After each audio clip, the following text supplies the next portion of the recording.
Hello, update tayo. Ito na yung ating garden. After na i-harvest yung ating garlic, ito nang nangyari. Ayan, mayroon ng kalubasa, tsaka kamatis, cherry tomato. Tsaka yung sana una nating kalubasa yan na ano.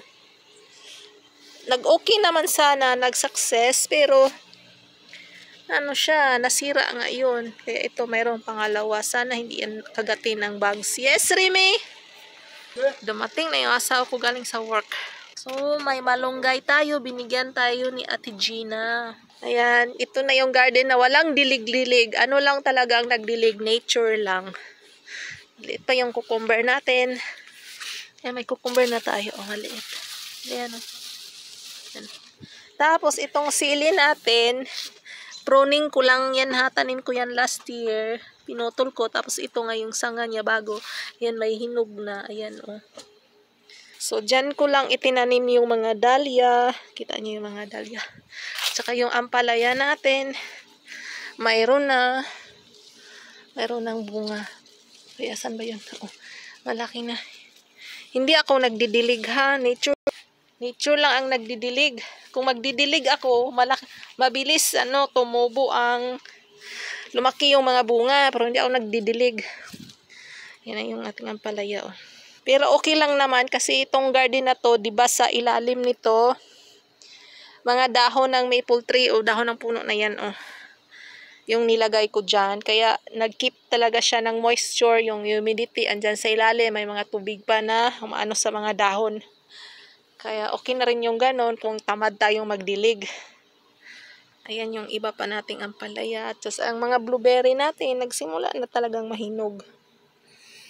Yes, at itong kale, last year ito. Last year, nabuhay siya.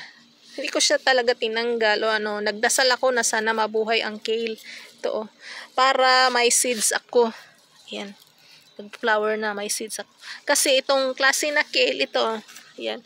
Klase na kale, gusto ko siya kasi hindi siya ng uod. Hindi siya paborito ng uod. Ayan. O, ganyan siya sa malayo. Ang daming bulaklak. Malaki na yung mga beets natin dyan. Naka-harvest na rin tayo ng beets. Ayan, ito marami ng hinog na blueberry.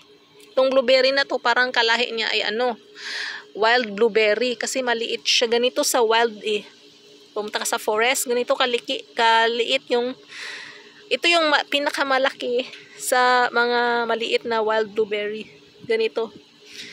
Pag pumunta kayo sa forest. Yan, update ng ating talong. Ayan, hindi nga ako naglililig ng tubig kaya ganyan pa siya kaliit. Ayan, ganyan pa. Itong kamatis natin. Ganda, isa lang talaga ang niya, hindi ko siya pinadalawang sanga. Kasi nga ang dami ko naaalagain. Kaya isa lang siya. Straight lang. Walang sanga-sanga. Ayan. Haba na. Pangkad pa sa akin itong kamatis na ito. So, tingnan nyo yan ang lupa. Dry na dry. Pero okay pa rin. Kasi ilalim nga yung dahon. Hindi pa yan mamamatay. Oh, ayan. Ang dalawang ampalaya.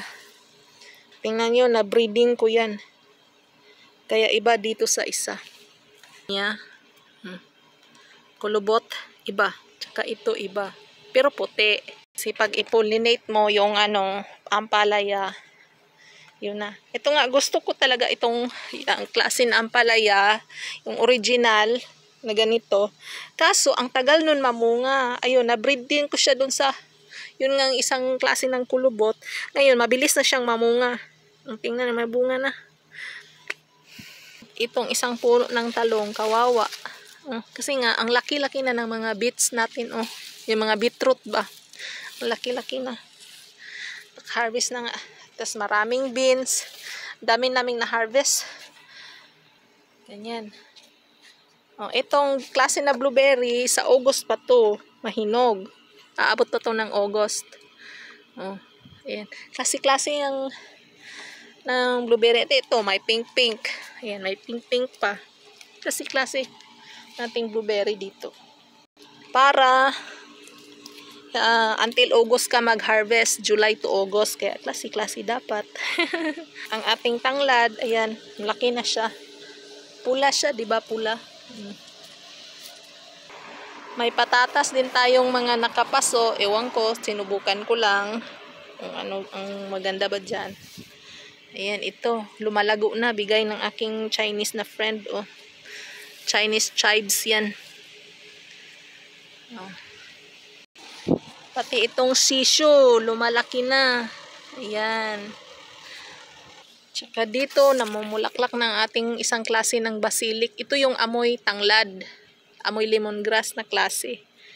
Ayan. Tapos dyan naman, may pinatubo tayong puno ng sunflower. Hinayaan ko na lang.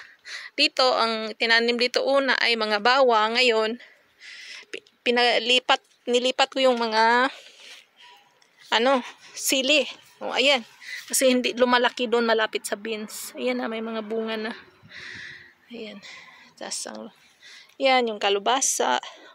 Lumaki na. Tingnan nyo ang ating grapes. Nako, jungle na talaga. Ayokong pumunta dyan, madilim.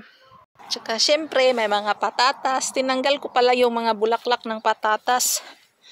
Ayan, may mga ganyan. Kasi daw, pag tatanggalin ang bulaklak ng patatas, lalaki yung mga bunga ng patatas. Yung mga unod ba, yung nasa ilalim. So, may basilic din tayo na mamulaklak na. Kasi, hindi naman natin ginagamit yung dahon. Pa natin inahin. Ayan na lang magbulaklak para may liso tayo. Itatanim natin. Kasi gusto ko ang bango ng basil na to. Tsaka, itong talong. Ayan o, simula na siya. Ayan, yun o. Wala na siya talong kasi April ko na yan nagtanim. Wala talaga akong planong magtanim this year, magsidling sa bahay. Wala, kaya late na lang ito. Kaya itong mga sili nga, kaya late na yung pamumunga na aking sili. Kasi wala akong planong magsidling sa bahay. Yan, itong salad natin, hinayaan na magbunga, magliso. Ayan, ganyan na siya. Wala na, parang dekorasyon na lang. Hindi na kami sumo na kumakain ng salad. Wala na, naumay na. Yun yung lettuce. Oh, may lettuce pang natubo dito. Hindi naman pinapansin. Maganda pa to. Kasi kakatubo lang. Yung mga sili, kakalaki ng mga sili. Hindi na dililigan, pero nilagyan ng fertilizer. Yan, yung update ng ating tomato. Hindi ko naman kung anong klase ito. Yan, malaki-laki na rin. Yan yung walang plano. Wala ako plano. 4 lang, 6 ba yun na tanim na tomato. Tapos bumili kami. Ang natanim ko pala, ay ganito. Yung sinisidling ko, late na. Ang dami niyang bunga sa isang, paano ba yan? Ang tawag niyan? Parang ubas, ganyan, malalaki. Ang dami niya, isang ganyan. Ito. Ang nabili ko kasi, ganito. Ito siya. Parang beef steak tomato, ganyan. Yung binili ko. Pero yung maraming kumpol-kumpol, tanim ko yan, yung tanim ko last year, nagkikip ako ng seeds. Tapos, ayan na yung ating asparagus. Nag-jungle na siya dyan. Yan nag-jungle na.